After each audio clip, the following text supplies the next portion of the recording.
Assalamualaikum, selamat datang di YouTube channel Keluarga Uma. Silakan masuk ke rumah kami teman-teman. Sebelumnya, saya mengucapkan barakallah buat teman-teman yang saat ini sedang hamil. Semoga janinnya sehat dan berkembang dengan baik ya. Dan peluk sayang buat teman-teman yang sedang berjuang menjemput buah hati. Wanita-wanita spesial yang Allah cintai. Tetap semangat ya dan jangan berputus asa. Hari ini saya mau sharing pengalaman kehamilan di trimester pertama. Perasaannya campur aduk teman-teman. Senang, bingung, deg-degan, bergumul jadi satu. Tapi dari semua perasaan itu, rasanya lebih banyak mengharu biru. Pertama kalinya saya melihat tespek dengan garis 2 dalam 5 tahun pernikahan kami. Berkali-kali, bertahun-tahun, entah berapa buah tespek yang sudah saya pakai untuk mengecek kehamilan. Belum lagi ketika saya mulai halu, karena begitu berharap tespek itu menjadi 2 garis. Saking excitednya, saya dan suami segera memeriksakannya ke dokter kandungan. Saya memilih dokter wanita agar lebih nyaman dalam berkonsultasi. Setelah menunggu berjam-jam, akhirnya kami dipanggil. Kami antusias mengatakan bahwa tespek kami sudah menunjukkan 2 garis. Tapi saat di USG ternyata kantung kehamilannya tidak terlihat sama sekali teman-teman. HPHT saya 22 Agustus 2019. Saya datang ke dokter pada saat itu tanggal 6 Oktober 2019. Seharusnya usia kehamilan saya sudah 6 week. Akhirnya dokternya mengatakan kalau saya belum hamil. Begitu hancur perasaan kami saat dokter menuliskan hasil USG yang negatif di rekam medis saya. Kami pulang dengan langkah lunglai. Dokter pertama tidak meminta kami untuk memeriksakan kembali apakah ada perkembangan atau tidak dalam beberapa minggu ke depan. Setiap hari saya tespek untuk memastikan apakah garisnya semakin jelas atau malah makin memudar. Selama 2 minggu saya diambang keraguan dan kecemasan. Akhirnya, pada tanggal 19 Oktober 2019, kami memutuskan untuk mencari second opinion, mencari dokter kandungan lain. Dan dari hasil pemeriksaan, memang sudah ada kantung kehamilan, tapi usia kehamilan baru saja 4 week 4 day. Dan janin kami belum terlihat. Beliau menyarankan saya untuk kuret dalam sepekan ke depan.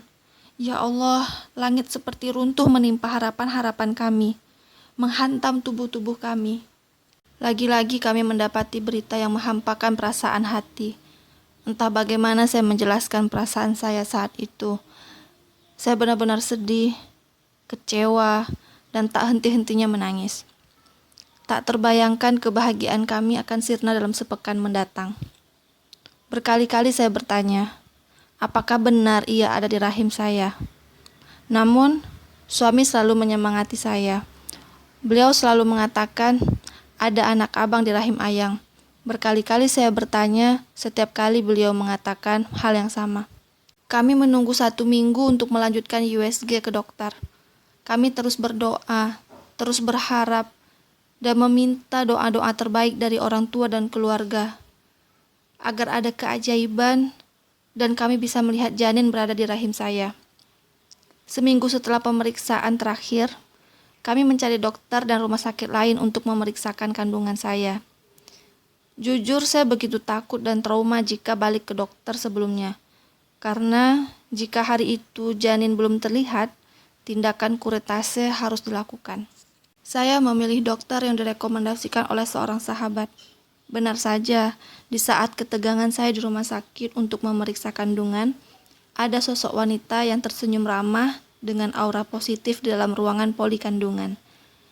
Membawa atmosfer kenyamanan, menetralisir kekhawatiran, dan melupakan ketakutan. Beliau pasti melihat kecemasan di wajah kami. Saat pertama kali menceritakan bahwa tespek saya sudah menunjukkan garis 2, namun divonis BO oleh dokter sebelumnya. Dokter langsung memeriksa kandungan saya. Dan qadarullah, pertama kalinya kami melihat janin berada di kantung kehamilan. Kemudian denyut jantung yang masih lembut. Allahu Rahim. Hasil USG memang menunjukkan usia kandungan saya masih 5 weeks. Memang masih jauh dari ukuran HPHT. Namun, dokter tidak mempermasalahkan dan tetap mempertahankan. Beliau memberikan pesan optimis dan motivasi untuk fokus mengembangkan janin agar tumbuh dengan sehat. Perasaan saya saat itu benar-benar campur aduk, teman-teman. Benar-benar bersyukur hingga tidak dapat berkata apa-apa. Pertama kalinya, saya dan suami dapat mendengar denyut jantung bayi dalam kandungan saya. Ruangan poli menjadi saksi. Kami larut dalam keharuan dan kesyukuran. Terima kasih Allah yang Maha Baik. Teman-teman, pengalaman ini benar-benar mengajarkan kami untuk terus berkoneksi kepada Allah. Tak henti-hentinya meminta pertolongan, memohon, dan merayu Allah agar mengabulkan doa dan harapan kami. Jangan pernah putus asa. Tidak ada yang tidak mungkin bagi Allah. Dan jangan cepat mengambil keputusan, cari second opinion, agar kita tidak menyesal di kemudian hari. Tetap semangat menjalani hari-harinya selama 9 bulan ya. Stay positive and healthy always. Terima kasih sudah menonton videonya ya. Semoga bermanfaat.